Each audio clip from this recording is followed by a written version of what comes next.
Hello my dear friends and welcome to my channel. My name is Barbara and today we're going to be looking at Mercury in the first house. So this video is for you if you do have this placement. If you're a cross watcher, welcome as well. This is going to be in the Western tropical system. What we're going to be doing is looking at what Mercury means, then what the first house means, and putting it all together. So Mercury deals with our communication, it deals with our intellect, it deals with how we communicate our intellect. The first house is the house of the self. So when you guys have Mercury in the first house, it's similar to having either a Gemini rising or a Virgo rising. So if you guys are interested in learning more, you can check out my videos on Gemini rising and Virgo rising and see what resonates with you in those videos as well. You're very much going to be ruled by communication when you have it in the first house. Your whole self is conjuncting your ascendant. So your whole identity is going to be revolved around communication. It's in the first house. Now keep in mind, anytime you have planets in the first house, you can be very good at management. You can be very much an entrepreneurial spirit.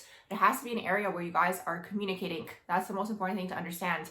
Now, this can manifest so many different ways. It can be writing, it can be the written or the spoken word, it can be speaking, it can be videos like this, it can be working in PR, it can be in marketing, it can even be being a politician when you have Mercury in the first house. I find that Gemini energy very much, they can end up being interested in politics because they're very good at speaking in a way where it's like they're communicating what they want to get across, but sometimes there's a double meaning to what it is that they're saying. That's the thing. It's like they're very good at like getting people to like them, getting the grasp of the audience, the attention of the audience, because again, it deals with the mind.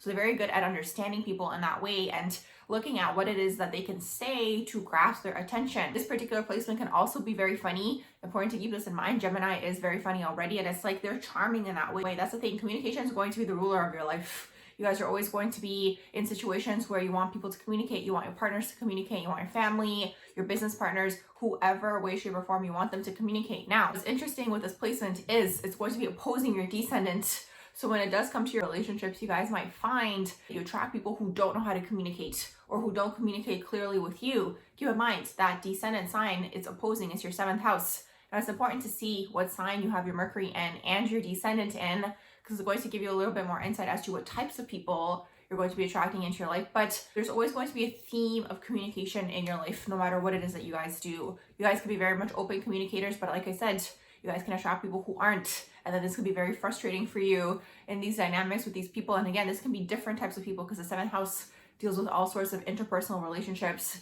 So definitely check out what you have in that seventh house, because that seventh house is going to tell you what types of people you can attract into your life. And if you want to learn even more, I do have a video on the descendant. It's called the descendant, the seventh house, and the types of people you might attract into your life. So that's the whole thing to understand here when you have Mercury in the first house. It's all about communication. That's the name of the game for you guys. You guys are very good at communicating. You guys are very funny, very charismatic. You guys are very quick thinkers, because the first house does deal with the sign of Aries. That's really what the first house is all about. Sometimes, maybe even earlier in life, before you guys do get that grasp on the communication, you guys could be impulsive in terms of your speech, maybe speak without thinking when you have that first house, because it's kind of like you guys are just excited, you know? You guys just like, blurt things out sometimes where it's like, oh, I can't wait to do this, and all these types of things. Or even it can go into the shadow aspect of that where it's like, emotionally reactive in the sense where it's like, if you're mad, you say it right away, and it's like, as life goes on and as we mature, this could be something that you guys get a grasp on, but that's something that could really take place because again, you have to look at the first house as it's a child, right? It's the baby of the zodiac, and sometimes the kid is excited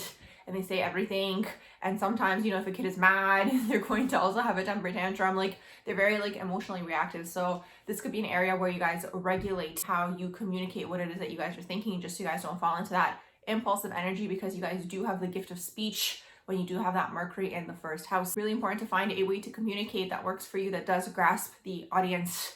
So that's the thing.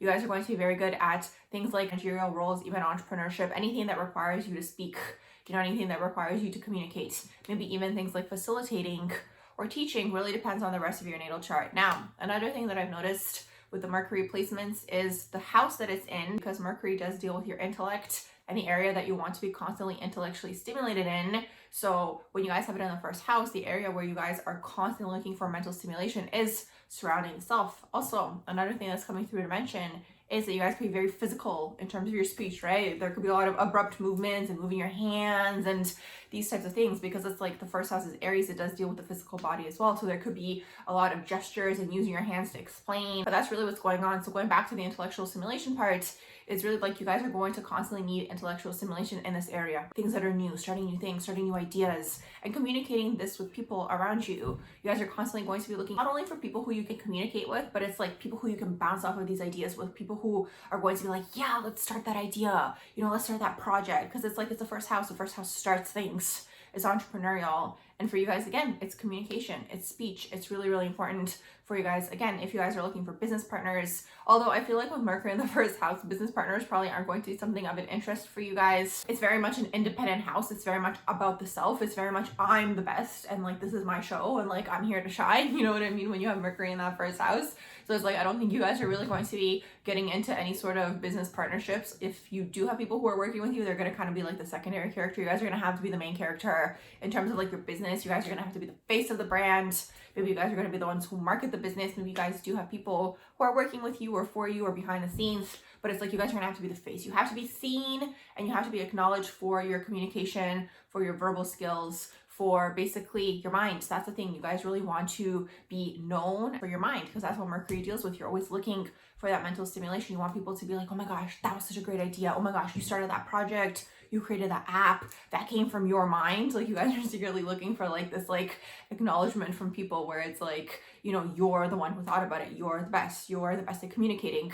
When you have that Mercury in the first house, there could be some struggles, like I mentioned early on in life, in terms of, again, maybe being too impulsive, or maybe like sharing everything with everybody and oversharing with people, maybe people using this information against you. But wisdom does come with age. So as you guys age, you guys might be a little bit more careful with who you say what to, you know, especially with that Mercury in the first house. There's like a naivete, you know, energy connected to it, where it's like you think everyone's your friend, very similar to Gemini rising. You think everyone's your friend, you know, you think everyone's here to help you, but these people could be just taking the information that you're saying, maybe steal your ideas, maybe use that information against you if you're dealing with Scorpios, unhealed Scorpios.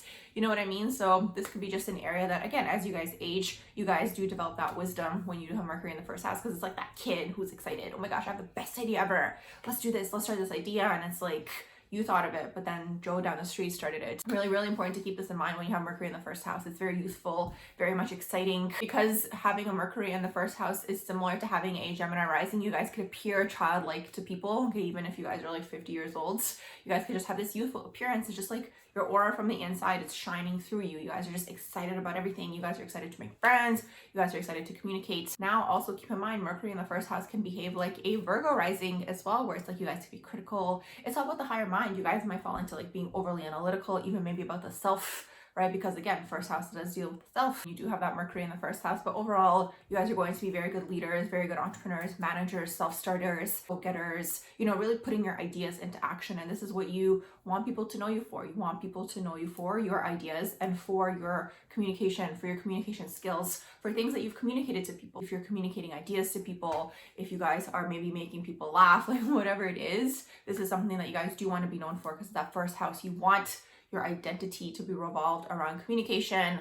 But a struggle, like I mentioned, could be that the types of people you attract, that descent and seventh house, maybe they struggle with communication. Maybe they aren't communicating in the way that you want them to communicate toward you. So that's just something to keep in mind, because you do have that opposition going on when you have Mercury in the first house. So I'm going to wrap up this video here. I hope you guys did enjoy my video on Mercury in the first house. If you did, please do like, share, and subscribe. And I hope you all have a beautiful rest of the day.